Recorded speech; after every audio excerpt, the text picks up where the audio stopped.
Hello दोस्तों, मैं दिनेश कुमार आप सभी के अपने यूट्यूब चैनल ज्ञान की दुनिया में स्वागत करता हूँ। आज हम माद मादिका के और बहुलक के बारे में बहुत बेहतरीन तरीके से समझेंगे। ये ऐसे मैथ का टॉपिक है जहाँ से प्रत्येक प्रतियोगी परीक्षा में आपसे प्रश्न पूछ लिए जाते हैं, या तो रेलवे हो, एसएससी हो या अदर कोई भी एग्ज़ाम हो, है ना। इससे प्रत्येक प्रतियोगी परीक्षा में प्रश्न पूछना ही पूछना है। तो आइए आज हम इस टॉपिक को बहुत बेहतरीन तरीके से कम समय में बनाने का और बेहतरीन तरीके से समझने की कोशिश करते हैं। तो आइए सबसे पहले करते हैं माद मादिका बहुलक के बारे में। तो सबसे पहले हम जानेंगे कि माद होता क्या है, मादिका क्या होता है, बहुलक क्या होता है। सबसे पहले किसी भी चीज़ को पढ़ने से पहले उसके बारे में जानना जरूरी है, ठीक ना। तो आइए सबसे पहले माद के बारे में जानते हैं कि माद क्या है। तो माद एक तरह का औसत होता है। माद एक तरह का क्या होता है? औसत होता है। और माद का एक फार्मूला होता है।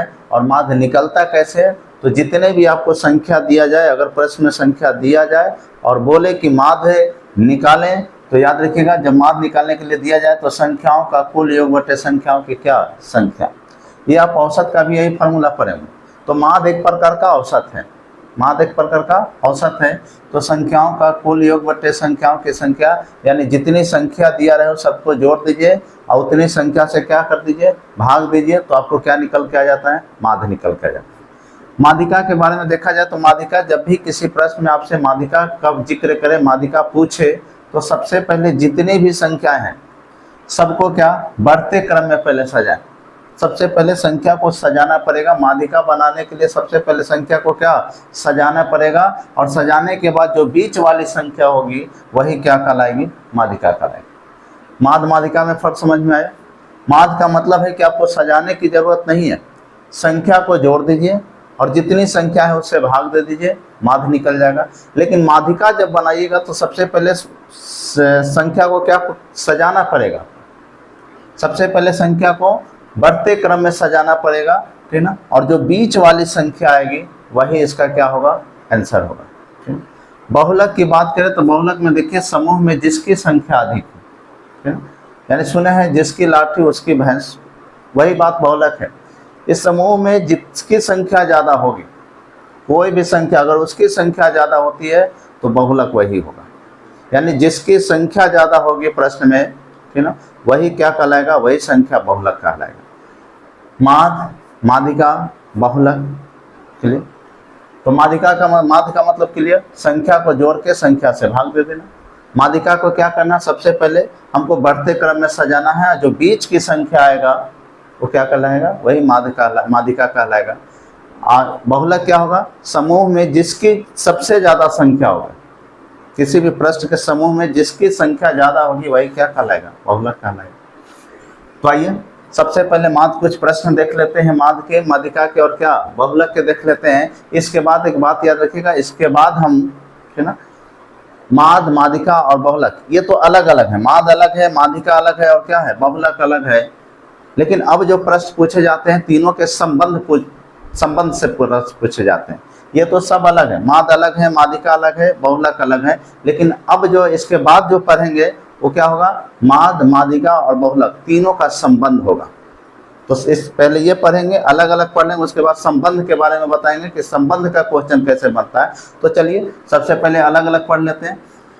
तो माद का मतलब क्या होता है? माद का मतलब संख्याओं का योग बटे संख्याओं की संख्या। तो एक क्वेश्चन हमारा दिया गया है 2, 3, 6, 1, 5, 3, 4 और 8 का माद हमसे पूछ रहा। तो माद का सिंपल संख्याओं का क्या कीजिए? योग। तो संख्याओं का अगर योग करेंगे तो संख्याओं को जोड़ दें, है ना। तो अगर जोड़ेंगे तो कितना हो जाएगा? 8 4 कितना? 12, 12 3 कितना? 15, 15 5 कितना? 20, 1 21, 21 और 7 कितना? 27, 27 और 3 कितना? 30 और 2 कितना? 32। अगर माद निकालना है तो संख्या को क्या कर दे? जोड़ दें। इस संख्या को अगर जोड़े तो हमारा कितना आया? 32। संख्या को जोड़े तो कितना? 32। और कितनी संख्या है? तो 1 2 3 4 5 6 7 और क्या? 8। कहाँ से आया? क्लियर। संख्याओं का योग, सबको जोड़े तो कितना आया? 32। और संख्या की संख्या कितनी संख्या है? 8। जब इससे भाग दीजिएगा तो कितना आंसर आएगा? 4। और यही जो आंसर आएगा यही क्या कहलाएगा? माद कहलाएगा।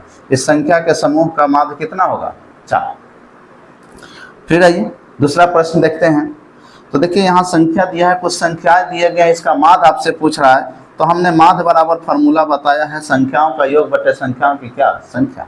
अब देखिए तो संख्या को अगर जोड़ना है तो 10 वाली संख्या को पहले जोड़ दीजिए। तो 1 2 3 4 और क्या 5, 10 बचे कितना 50।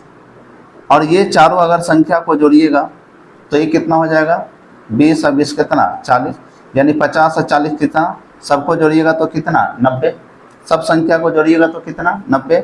अब कितनी संख्या है, जितनी संख्या है उतना से भाग दीजिए। तो 3 6 और 3 क्या 9, यानी 9 है तो इसको भाग दीजिएगा तो कितना बढ़ेगा 10, यानी इस समूह का जो माध्य होगा वो कितना होगा 10 होगा। इस समूह का जो माध्य होगा वो कितना होगा 4 होगा। इस समूह का जो माध्य होगा कितना 10 होगा। माध्य के लिए संख्याओं का योग बटे संख्याओं की क्या संख्या से। अब माध्यिका की तरफ चलते हैं। तो माध्यिका बनाने से पहले सबसे पहले जो प्रश्न दिए जाएंगे उसको सजाना पड़ेगा। यहाँ सजाने की जरूरत नहीं था ये, लेकिन यहाँ सजाना पड़ेगा। तो सजाएंगे तो सबसे छोटी संख्या को आगे, तो छोटी संख्या क्या 1, 1 के बाद क्या 2, 2 के बाद 3, 3 के बाद क्या 5, 5 के बाद 6, 6 के बाद 7, 7 के बाद 9। देखिए तो संख्या को बढ़ते क्रम में सजा दिया गया। 1 2 3 5 6 7 9, यही संख्या है ना। जो यहाँ संख्या रहेगा वही बढ़ते क्रम में सजेगा, ठीक है। अब हम संख्या जब सजा दिए तो यहाँ लिखा हुआ है कि बीच वाली जो संख्या होगी, तो बीच वाली का मतलब समझते हैं ना। तो बीच, अगर इस संख्या में बीच देखा जाए तो 3 इस तरफ 3 इस तरफ, बीच में कौन संख्या आया, बीच में कौन आया 5।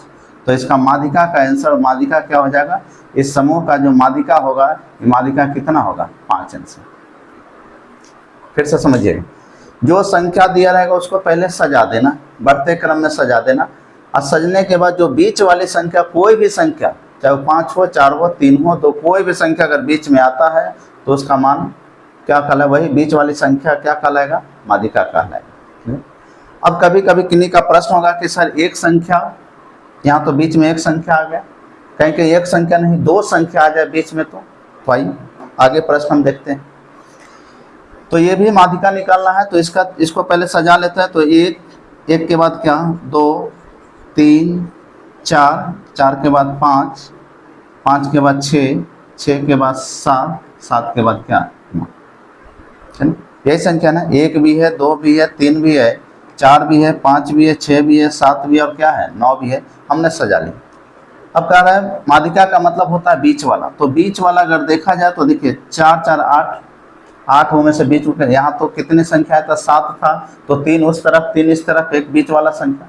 लेकिन जहाँ 8 आ जाए 10 आ जाए 12 आ जाए तो यहाँ बीच में कितने संख्या आ जाएंगे 2। जैसे देखिए 3 संख्या इधर 3 संख्या इधर, बीच का मतलब होता है एक्यूरेट बीच, जितनी संख्या उधर होना चाहिए। अगर इधर हम 4 ले लेंगे तो इधर भी 4 लेना पड़ेगा, बीच की संख्या कुछ नहीं बचेगी। लेकिन जब 3 इधर लिए 3 इधर लिए तो बीच में संख्या है हमारा कितना बचा 2। यहाँ तो 1 बचता था तो वही आंसर। लेकिन जहाँ 2 बचेगा तो कुछ नहीं करना है, 2 संख्याओं का योग कर दोनों को जोड़ के 2 से भाग दे दीजिए, दोनों को जोड़ के 2 से भाग दे दीजिएगा। यानी 5 4 9, 9 में 2 से भाग देंगे तो कितना 4.5, या यहीं पे आप कर सकते हैं 5 4 9, 9 का आधा कितना होता है 4.5, यहीं कर सकते हैं। तो माध्यिका का मतलब क्लियर हो गया होगा। अगर प्रश्न दिया है तो सबसे पहले सजाते हैं, अगर एक संख्या है तो वही आंसर, अगर 2 संख्या बीच में आ जाए तो क्या होगा, क्लियर, दोनों को जोड़ के उसका आधा कर देंगे या 2 से डिवाइड देंगे, जो संख्या आएगा वही आंसर। अब आते हैं बहुलक की तरफ। बहुलक में कहता है कि समूह में जिसकी संख्या अधिक होगी वही बहुलक होगा। तो जरा देखिए, अब आपको सिर्फ यहाँ देखना है, यहाँ बनाने वाला कोई चीज़ है ही नहीं। अब देखिए तो इस समूह में आपको किसकी संख्या ज़्यादा दिख रहा है, 1 की संख्या ज़्यादा दिख रहा है नहीं, आपको संख्या देखने में 2 की संख्या ज़्यादा दिख रहा है नहीं, 4 की संख्या ज़्यादा दिख रहा है नहीं, 4 तो एक ही जगह, 5 भी एक जगह है, 9 भी एक जगह है। लेकिन 3 ऐसी संख्या देखिए, 3 कितने जगह है 3 जगह, 2 कितने जगह है 1 जगह, 2 जगह, 2 2 जगह है, 3 3 जगह है, 1 1 ही है, 4 1 ही है, 5 1 ही है, 9 1 ही है। यानी कह सकते हैं यहाँ संख्या किसका ज़्यादा, 3 का ज़्यादा है। 3 संख्याएं क्या है 3 बार है, जबकि 2 संख्याएं कितनी बार है 2 बार है, बाकी सभी संख्याएं कितनी बार है 1 1 है। तो किसका सबसे ज़्यादा संख्या है, तो संख्या ज़्यादा किसका है, तो संख्या जिसका ज़्यादा होगा वही क्या कहलाएगा, बहुलक। तो यहाँ 3 की संख्या ज़्यादा है, इसीलिए इस प्रश्न का आंसर बहुलक क्या होगा, 3 होगा। जिसकी ज़्यादा संख्या वही उसका बहुलक कहलाएगा। यहाँ देखिए, यहाँ देखा जाए तो 8 देखिए, तो 8 कितने हैं, 8 की बात करें तो 8 3 है, ठीक है। 7 कितने हैं, 1 है, तो ये बहुलक तो होगा नहीं। 8 से बहुलक अगर कोई होगा तो 8 से बड़ा होना चाहिए। 8 कितनी बार है, 3 बार है। अब 6 होगा, 6 2 ही बार है। 9 होगा, नहीं होगा। 5 होगा, नहीं होगा। यहाँ सबसे ज़्यादा संख्या, सबसे ज़्यादा बार कौन है, तो 8 है। तो इसका बहुलक का आंसर कितना हो जाएगा, 8। यानी बहुलक बनाने में आपको कुछ नहीं सोचना, सिर्फ देखना है कि जिसकी संख्या ज़्यादा बार आई है वही संख्या क्या कहलाएगा, बहुलक कहलाएगा, ठीक है ना। तो माध, माध्यिका, बहुलक क्लियर है। अब देखते हैं आगे।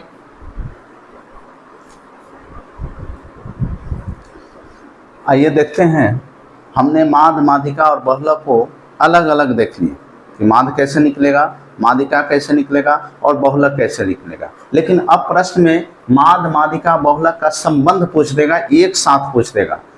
तो जब माध अलग निकलना था, माध्यिका अलग निकलना था, बहुलक अलग निकलना था, तो कैसे निकाले। लेकिन जब तीनों एक ही प्रश्न में नजर आए तो देखिए, एक फार्मूला याद रखिएगा, तीनों के संबंध का एक फार्मूला होता है। माध, माध्यिका और बहुलक के तीनों के बीच का एक संबंध का फार्मूला होता है कि बहुलक बराबर 3 माध्यिका माइनस 2 माध, बहुलक बराबर 3 माध्यिका माइनस 2 माध, ठीक है ना। अब याद कैसे रखना है, तो देखिए, बहुलक बराबर तो आपसे हमेशा बहुलक बराबर फार्मूला हमेशा बहुलक बराबर ही होता है। तो बहुलक बराबर याद रखिएगा कि माध, यहाँ क्या है, माध्यिका। अभी माध बड़ा है कि माध्यिका बड़ा है, देखने में कौन बड़ा है, देखिए तो माध्यिका आपको बड़ा लग रहा है ना। और 3 और 2 में बड़ा कौन है, 3 बड़ा है। तो बड़ा हमेशा बड़ा के साथ रहेगा, छोटा हमेशा छोटा के साथ रहेगा। यानी बहुलक बराबर हम बोल सकते हैं 3 माध्यिका माइनस क्या, 2 माध, ठीक है ना। अब यहाँ से क्या करेगा, बहुलक का मान दे देगा, माध्यिका का मान देगा, माध का मान पूछ सकता है, ठीक है ना। माध का मान देगा, माध्यिका का मान देगा, बहुलक का मान पूछ सकता है। माध का मान देगा, बहुलक का मान देगा, माध्यिका का मान पूछ सकता है। यानी तीनों में से किसी 2 का मान दिया रहेगा, एक आपसे पूछेगा। तो इस ऐसे प्रश्न को बोलते हैं माध, माध्यिका और बहुलक के बीच के संबंध के प्रश्न, ठीक है ना। एक अलग अलग होते हैं, एक संबंध होते हैं। तो जब भी संबंध रहेगा तो ऐसे। अब देख लेते हैं कुछ प्रश्न को। तो देखिए, यहाँ प्रश्न में दिया है माध बराबर 5, माध्यिका बराबर क्या, 10, तो बहुलक बराबर क्या। तीनों एक ही प्रश्न में दे दिया ना। तो इसको ऐसे प्रश्न को क्या कहते हैं, माध, माध्यिका और बहुलक के संबंध के प्रश्न, ठीक है ना। तो हमने पढ़ा था कि माध, माध्यिका और बहुलक तीनों जब एक ही प्रश्न में आ जाए तो बहुलक बराबर फार्मूला क्लियर है। तो बहुलक बराबर हम फार्मूला पढ़े थे, अभी हमारे ऊपर भी है कि 3 माध्यिका, 3 माध्यिका। तो माध्यिका का मान कितना है, 10, और यहाँ 3 है। तो 3 गुने 10 इक्वल टू कितना, 30। 3 गुने माध्यिका का मान, माध्यिका की जगह 10 रख दे, क्या कि माध्यिका का वैल्यू दिया है। तो 3 गुने 10 इक्वल टू कितना, 30। और माइनस, तो माइनस 2 माध दिया है। तो 2 गुने माध्यिका, माध का मतलब कितना, 5। तो 5 गुना कितना, 10 इक्वल टू, अगर बहुलक देखा जाए तो इस प्रश्न का आंसर बहुलक क्या हो जाएगा, 20 हो जाएगा। किनको दिखता, इसका मतलब है माध्यिका का मान दिया है, माध का मान दिया है, हमसे क्या पूछा है, बहुलक पूछा। तो बहुलक बराबर फार्मूला 3 माध्यिका माइनस 2 माध, यानी 10 या कितना, 30 माइनस 5 दूना कितना, 10 इक्वल टू कितना, 20। आइए अब इस प्रश्न में देखिएगा, तो इस प्रश्न में देखिएगा बहुलक का मान दिया है, बहुलक का मान दिया है, माध का मान दिया है, आपसे माध्यिका पूछ रहा है। तो तीनों में से कोई भी 2 को देख के तीसरा पूछ सकता है, उससे कोई दिक्कत नहीं, फार्मूला यही लगेगा। तो देखिए, तो अगर माध्यिका बराबर फार्मूला दिया है तो देखिए, माध्यिका बराबर यहाँ बहुलक बराबर फार्मूला होता है, बहुलक बराबर फार्मूला होता है क्या, 3 माध्यिका, 3 माध्यिका यानी 3 माध्यिका माइनस 2 माध, यही फार्मूला होता है ना। अब किसका, जिसका जिसका वैल्यू दिया उसका उस जगह पुट कीजिए। बहुलक का मान दिया है 17, 17 पुट कर लीजिए, ठीक है ना। माध्यिका का मान दिया है, नहीं दिया, हमसे पूछा है तो छोड़ दीजिए। 3 माध्यिका, 3 माध्यिका माइनस 2 माध का मान दिया है, 2 दिया है, तो 2 दूना कितना, 4। अब संख्या मालूम है तो इस तरफ आएगा, इस तरफ आएगा तो क्या हो जाएगा, 17 4 कितना, 21। यानी हम यहाँ लिख सकते हैं 3 माध्यिका बराबर, 3 माध्यिका बराबर इस तरफ आएगा तो कितना, 21। तो 3 से ही खत्म हो जाएगा, यानी माध्यिका का मान कितना आया 7। बहुलक दिया था, माध्य दिया था, माध्यिका पूछा था, कोई वही फार्मूला रहेगा जो यहाँ था, वही फार्मूला, जिसका जिसका मान दिया उसके सामने उसका वैल्यू रख दीजिए और कैलकुलेशन कीजिएगा तो आपको सामने आंसर नजर आएगा। तो ठीक ना, तो बहुलक का मान कितना 17, माध्यिका हमसे पूछा था तो माध्यिका को कुछ नहीं, माध्य का मान दिया था 2, तो 2 दर 2 दूना कितना 4, तो 17 ये पट्टी माइनस में है, 4 ये पट्टी जाएगा तो कितना प्लस 17 4 कितना 21, तो 3 माध्यिका बराबर 21, तो माध्यिका बराबर कितना 7। तो माध्य माध्यिका बहुलक और एक माध्य माध्यिका बहुलक के बीच का क्या संबंध, दोनों में अंतर रखिएगा। अब इसके सिवा एक आता है, इसी का प्रश्न है परिसर का। परिसर का मतलब होता है रेंज, परिसर का मतलब रेंज, रेंज का मतलब समझ किसी भी वस्तु का एक रेंज होता है। जैसे बंदूक से गोली जब निकलती है तो उसका भी एक रेंज होता है, कोई व्यक्ति एक वस्तु फेंकता है तो उसका भी क्या होता है एक रेंज होता है, या किसी भी वस्तु को, किसी भी वस्तु में अपना एक उसका क्या होता है रेंज होता है। रेंज का मतलब होता है मैक्सिमम दूरी और क्या मिनिमम दूरी के बीच का क्या अंतर, यही रेंज कहलाता है, है ना। मान के चलिए आप एक स्थान से किसी वस्तु को दूसरे स्थान तक फेंक रहे हैं, है ना, तो क्या होगा, जिस स्थान पे वस्तु गया है वहाँ यानी मैक्सिमम दूरी जहाँ तक गया है उसको, और जहाँ आप खड़ा हैं यानी मिनिमम, इन दोनों के बीच का जब अंतर कीजिएगा ना तो वही क्या कहलाता है परिसर कहलाता है। तो रेंज का मतलब मैक्सिमम वैल्यू माइनस क्या मिनिमम वैल्यू, यानी बड़ा मान में से जब छोटे मान को सबसे बड़ा मान से मैक्सिमम और क्या मिनिमम, यानी सबसे बड़ा मान में से सबसे छोटे मान को जब घटा दिया जाता है तो क्या निकल जाता है रेंज निकल जाता है, उसको हम क्या बोलते हैं परिसर बोलते हैं। रेंज का मतलब समझ में आ गया, सबसे अधिकतम और क्या सबसे न्यूनतम के बीच का क्या अंतर क्या कहलाएगा परिसर कहलाएगा। अब देखिए कुछ प्रश्न देख लेते हैं। तो ये संख्या, इससे हमसे परिसर पूछा जा रहा है कि इसका परिसर क्या होगा।